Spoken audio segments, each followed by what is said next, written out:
Please like, share, comment and subscribe my channel. Hello बच्चों, आज की हमारी कहानी का शीर्षक है परोपकार। एक समय की बात है, एक शहर में एक बहुत ही गरीब लड़का रहता था। वह हर रोज़ नौकरी करता था और कुछ पैसे कमा कर लाता था और उससे भोजन बनाता और स्वयं भी बनाता, स्वयं ही खाता था। एक बार क्या हुआ कि वह तो अपनी नौकरी से वापस आया। उसने घर पहुंचकर 4 रोटियां बनाई और हाथ धोने के लिए गया। हाथ धोकर आया तो देखता है क्या कि उसके कटोरे में केवल 3 ही रोटियां हैं। बड़ी उसको बड़ा ही आश्चर्य हुआ, लेकिन फिर सोचा कि हो सकता है कुछ ले गया होगा। फिर दूसरे दिन फिर वह नौकरी करके अपने घर वापस आया और 4 रोटियां बनाई और उसके बाद हाथ धोने गया। वापस आकर देखता है तो फिर 3 रोटियां बची हुई हैं। उसको फिर हैरानी हुई और दुख भी हुआ कि अरे 4 रोटियां ही बनाता हूँ और 1 रोटी डेली चली जाती है। तीसरे दिन उसने एक तरकीब लगाई। उसने 4 रोटियां बनाई और फिर हाथ धोने के लिए गया, लेकिन वो गया नहीं। वह दरवाजे के उधर जाकर छिप करके और देखने लगा कि आखिर कौन है जो मेरी रोटियां चोरी कर रहा है डेली। तब वह देखता है कि अचानक से कि एक चूहा वहाँ आकर के और उसकी एक रोटी चोरी कर कर भाग रहा है। तब तक वह चूहे को पकड़ लेता है। कहता है, क्या है चूहे, तुम डेली मेरी एक रोटी चोरी करते हो? तो चूहा कहता है कि नहीं, ये मेरे हिस्से की रोटी है, मैं अपने हिस्से की रोटी लेकर जा रहा हूँ। तो कहता है वो कि ये तुम्हारे हिस्से की रोटी कैसे है? तो कहता है कि इस प्रश्न का जवाब तो मैं नहीं दे सकता, इस प्रश्न का उत्तर तुमको गौतम बुद्ध दे सकते हैं। उनके पास जाओ और उनसे अपने प्रश्न का जवाब ले लो, प्रश्न का उत्तर ले लो। तो वो जो लड़का रहता है वो कहता है ठीक है। दूसरे दिन वो अपने मालिक के पास जाता है और 5-6 दिन की छुट्टी ले लेता है मालिक से। कहता है कि मुझे गौतम बुद्ध से मिलने जाना है, कुछ ज़रूरी काम है, इसलिए मुझे 5-6 दिन की छुट्टी चाहिए। उसका मालिक को उसको छुट्टी दे देता है, क्योंकि वो बहुत ही ईमानदार और मेहनती लड़का रहता है। हर रोज़ अपने काम पर डेली समय पर आया करता है। तो मालिक उसको आराम से छुट्टी दे देता है। वह जाता है। जब रास्ते में वह चलते चलते शाम हो जाती है। वह एक सुनसान जगह पर पहुंचता है जहां एकदम जंगल का इलाका रहता है, शहर से काफ़ी दूर। और वह थोड़ा सा थक भी गया रहता है। सोचता है कि अब क्या करें, तो रात हो गई यहाँ पर।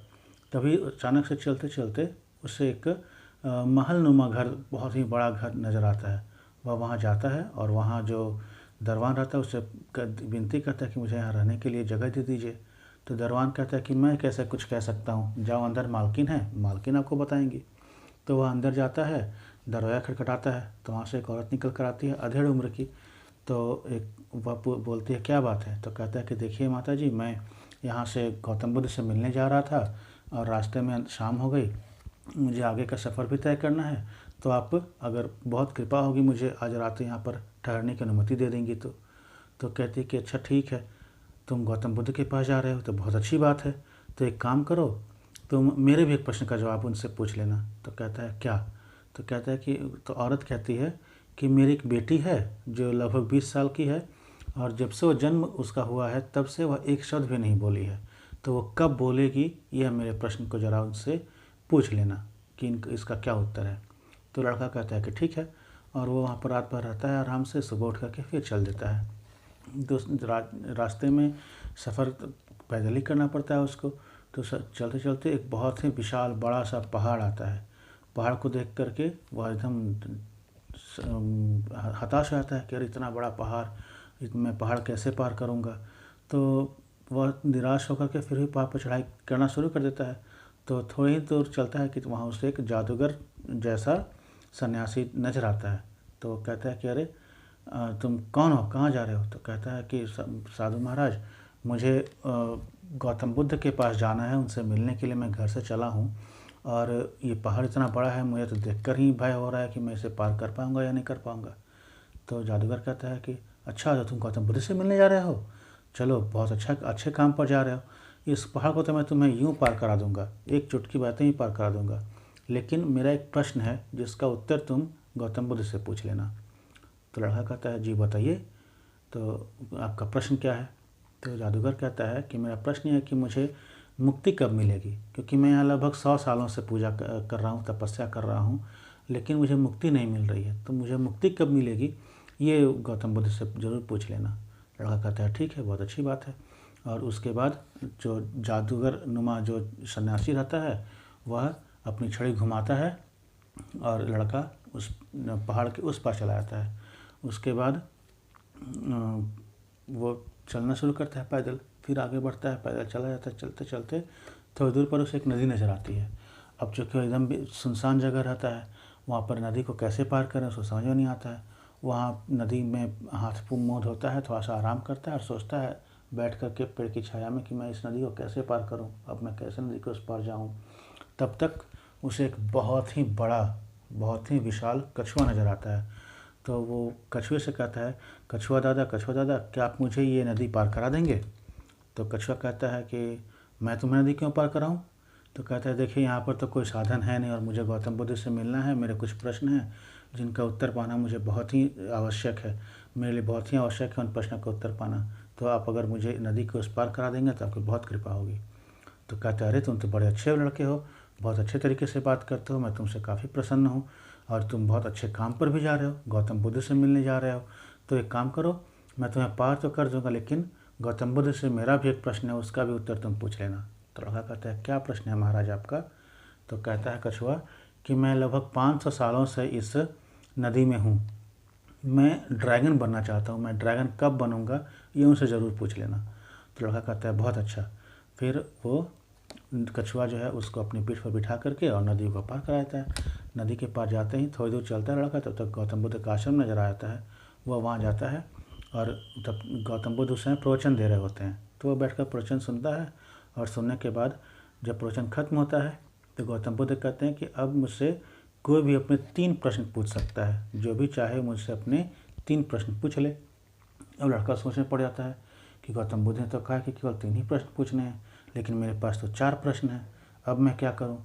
तो सोचते सोचते वह थोड़ा सा चुप बैठकर सोचता है। फिर सोचता है कि मैं तो अपनी रोजी रोटी कमा ही रहा हूँ, वो जो बूढ़ी औरत मुझे मिली थी, इसने मुझे रात में सहारा दिया था, रहने का आश्रय दिया था, उसका प्रश्न सबसे ज़रूरी है, तो मैं सबसे पहले उसी का प्रश्न पूछता हूँ। तो वो महात्मा बुद्ध से पूछता है कि महात्मा बुद्ध बताइए महाराज कि जब मैं आपके पास आ रहा था तो रास्ते में मुझे एक बुढ़िया मिली, उसकी एक लड़की है जो 20 साल से कुछ नहीं बोली है, अपने जन्म से ही कुछ नहीं बोली है, तो कब बोलेगी? तो महात्मा बुद्ध बोलते हैं कि जब उस लड़की की शादी हो जाएगी वो तब बोलेगी। फिर लड़का बोलता है कि अच्छा, और मैं जब यहाँ आ रहा था तो मुझे एक जादूगर रूपी ब्राह्मण भी, सन्यासी भी मिले थे।